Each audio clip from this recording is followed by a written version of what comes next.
नमस्कार दोस्तों, आपका हमारे अनवी चैनल में फिर से एक बार स्वागत है। फ्रेंड्स, आज हम भक्ति और सूफी आंदोलन पे चर्चा करेंगे। उसमें सबसे इम्पोर्टेंट जो नाम आता है वो है मीराबाई का।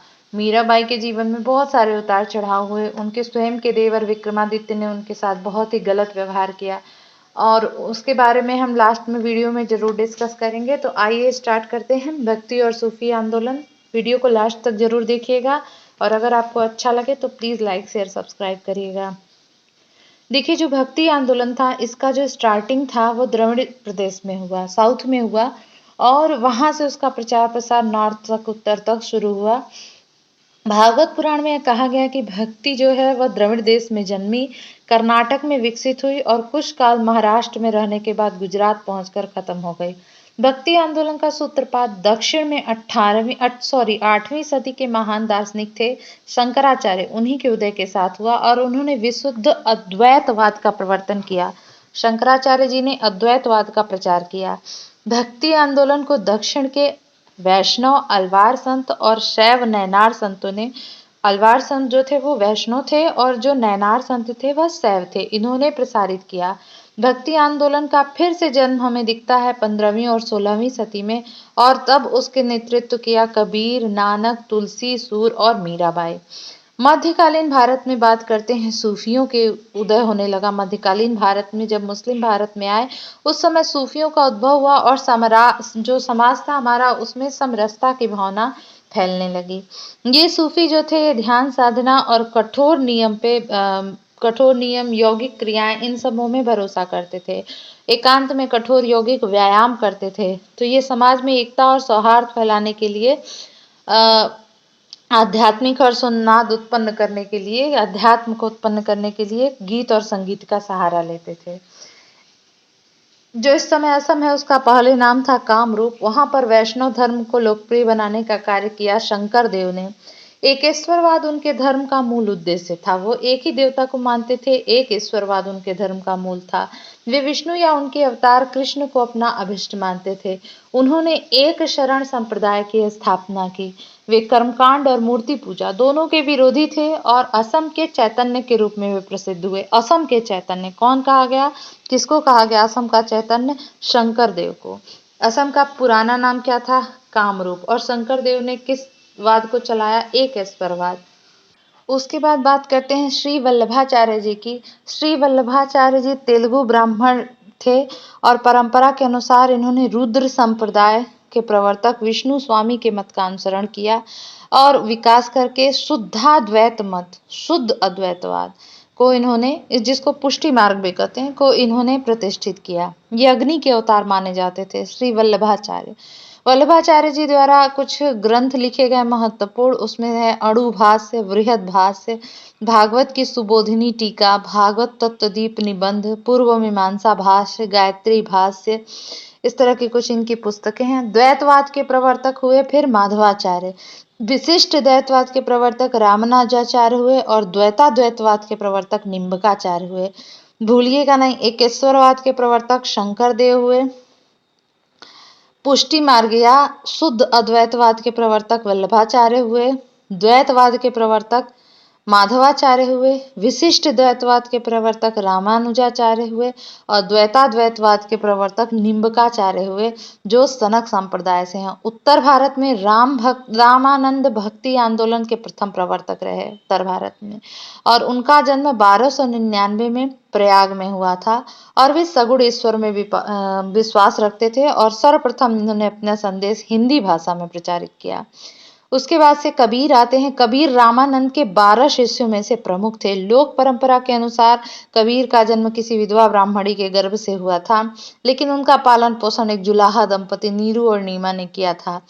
कबीर के उपदेशों का संकलन बीजक नामक ग्रंथ में है, जो कबीर पंथी संप्रदाय के लोग हैं उनके लिए बहुत ही पवित्र ग्रंथ माना जाता है। सबद, साखी, रमैनी कबीर की प्रमुख रचनाएं हैं। उसके बाद आते हैं संत मलूक दास। मलूक दास जो हैं उनका जन्म वर्तमान में कौशाम्बी जो जिला है उसमें हुआ था। उसके बाद आते हैं गुरु घासीदास। गुरु घासीदास जो थे ये शिव की प्रतिष्ठा में इन्होंने भारत के विभिन्न भागों में 12 ज्योतिर्लिंगों की स्थापना की। और केदारनाथ, विश्वनाथ, बैद्यनाथ, महाकालेश्वर, ओमकारेश्वर, नागेश्वर, सोमनाथ, त्र्यंबकेश्वर, गृडेश्वर, भीमशंकर, मल्लिकार्जुन स्वामी और रामेश्वरम, ये 12 ज्योतिर्लिंग हैं। गुरु घासीदास ने इसकी स्थापना करवाई। उसके बाद आते हैं बहुत महत्वपूर्ण गुरु नानक साहब। उनका जन्म होता है 1469 1469 में तलवंडी नामक स्थान पर। तलवंडी नामक स्थान को अब नाना साहब कहते हैं, सॉरी नानका साहब कहते हैं। यह पंजाब के नानका साहब जिले में स्थित है। और उसके बाद गुरु नानक जी जो थे ये सिख धर्म की इन्होंने स्थापना की। सिकंदर लोदी उस समय भारत का सम्राट था, सिकंदर लोदी, उसके समय में इन्होंने सिख धर्म की स्थापना की।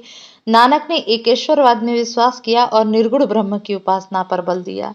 गुरु नानक ने गुरु का लंगर नाम से मुक्त सामुदायिक रसोई की शुरुआत की। भी पूछता है कि लंगर की शुरुआत किसने की?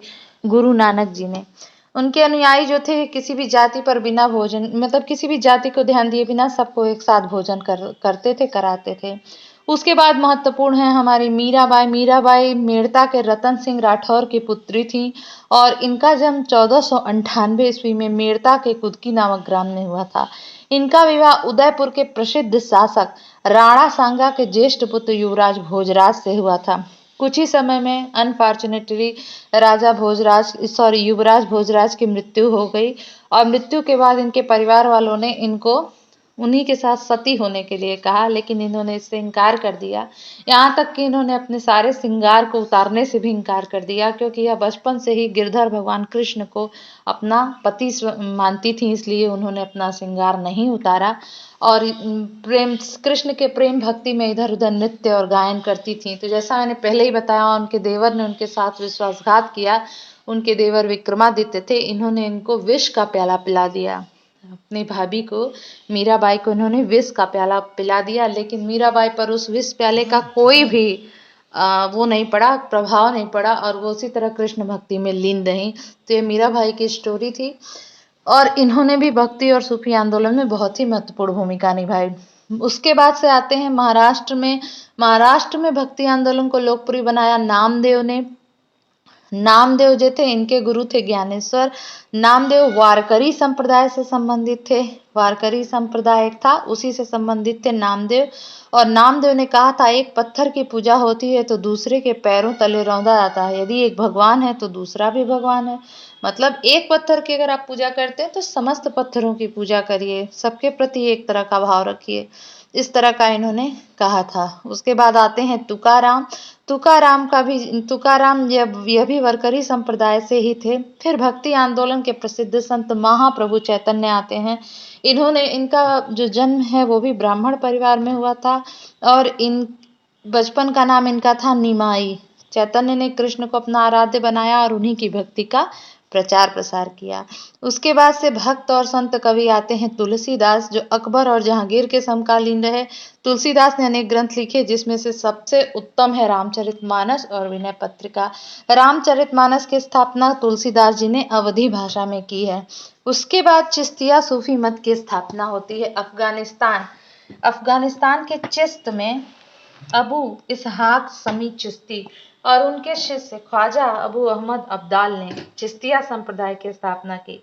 लेकिन भारत में इसका सर्वप्रथम प्रचार किया मोइनुद्दीन चिश्ती ने, ख्वाजा मोइनुद्दीन चिश्ती।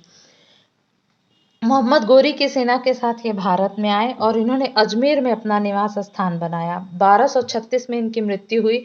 कुतुबुद्दीन बख्तियार काकी इनके प्रमुख शिष्य रहे। उसके बाद आते हैं शेख फरीदुद्दीन गंज ए शकर। चिश्ती सिलसिले के प्रमुख सूफी संत थे, जिनको बाबा फरीद कहते हैं। बाबा फरीद नाम से यह बहुत ही मशहूर हुए। उसके बाद ही आप देखते हैं बाबा फरीद जो थे, इनका जन्म वर्तमान जो पाकिस्तान है उसमें हुआ था और इनके अन्य शिष्य, इनके जो शिष्य थे वो थे नसीरुद्दीन चिरागे दहलवी। निजामुद्दीन औलिया की दरगाह जो है वो दिल्ली में स्थित है, ये भी इनके प्रमुख शिष्य थे। निजामुद्दीन औलिया ने 7 सुल्तानों का राज्य देखा था, जो एक के बाद एक सत्तासीन होते रहे, लेकिन वो किसी के दरबार में नहीं गए। और जब अलाउद्दीन उनसे मिलने आया तो उन्होंने उत्तर दिया कि मेरे मकान के 2 दरवाजे हैं, यदि सुल्तान एक द्वार से आएगा तो मैं दूसरे द्वार से बाहर चला जाऊंगा। तो उन्होंने अलाउद्दीन से भी मिलने से इनकार कर दिया था। इनको महबूबे इलाही कहा जाता है। सुल्तानुल औलिया को महमूद इलाही भी कहा जाता है। उसके बाद से जो चिश्ती संप्रदाय के अंतिम सूफी संत हुए वो हुए शेख सलीम चिश्ती। बहुत ही इम्पोर्टेंट थे और इन्होंने ये बहुत समय तक अरब में रहे। इनको शेख उल हिंद की उपाधि भी दी गई। फिर वो भारत आए और आगरा से 12 कोस की दूरी पर सिकरी नामक स्थान में रहने लगे। उसी को अकबर ने अपना प्रसिद्ध नगर फतेहपुर सिकरी का रूप प्रदान किया। जहांगीर का जो जन्म था वह इन्हीं के आशीर्वाद से हुआ था, सलीम चिश्ती, और इसीलिए जहांगीर का एक नाम सलीम भी था। उसके बाद से तमाम चिश्ती सिलसिला आता रहा। कादरी शाखा फिर आए, फिर नक्शबंदी सिलसिले की स्थापना हुई और उसके बाद से सूफी संतों का जो निवास स्थान था उसे खानकाह कहा गया। खानकाह सूफी संतों का निवास स्थान था। उसके पश्चात रसखान आते हैं। रसखान ने प्रेम वाटिका काव्य ग्रंथ की रचना की। इन्होंने कृष्ण के जीवन को पंक्तिबद्ध किया। रसखान की जो भाषा है वो ब्रज भाषा है। उसके बाद महत्वपूर्ण कवि आते हैं मलिक मोहम्मद जैसी। इन्होंने 12 मासा की रचना की। उसके अलावा पद्मावत, अखरावट, आखिरी कलाम, ये सब इनके महत्वपूर्ण ग्रंथ हैं। और उसके बाद ईसा मसीह का जन्म 4 ईसा पूर्व में होता है यहूदिया के प्रांत बेथलहम में। और ईसाई मान्यता के अनुसार ईसा मसीह सूली पर चढ़ाए जाने के तीसरे दिन पुनर्जीवित हो गए थे और इसी की याद में ईस्टर त्योहार मनाया गया। गुड फ्राइडे ईसा मसीह के शहीदी दिवस के रूप में मनाया जाता है। बाइबल के अनुसार ईसा मसीह को शुक्रवार के दिन फांसी दी गई थी। वेटिकन इटली में एक जगह है। इसका यह विश्व का सबसे छोटा और स्वतंत्र देश है। यहीं पर रोम के पादरी रहते हैं जिन्हें पोप कहा जाता है। फिर मदीना जो है मुस्लिम धर्म से संबंधित है और यह सऊदी अरब के हिजाज क्षेत्र में स्थित है और इस्लाम धर्म का यह दूसरा पवित्र शहर माना जाता है। एक मक्का है और दूसरा मदीना है। तो ये भक्ति और सूफी आंदोलन के बारे में एक छोटी सी जानकारी थी। इससे प्रश्न बनते हैं इस तरह से, भक्ति आंदोलन का प्रारंभ किसने किया? बुद्ध और मीराबाई के जीवन दर्शन में क्या समानता है? इस तरह के भक्ति संस्कृति का भारत में पुनर्जन्म कब हुआ? इस तरह का क्वेश्चन इसमें बनता है। मीराबाई के पति का नाम क्या है? राग गोविंद के रचनाकार कौन है?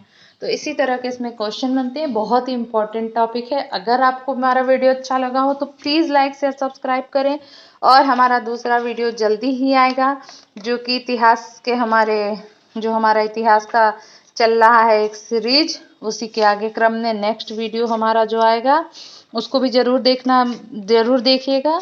और अगर आपको कोई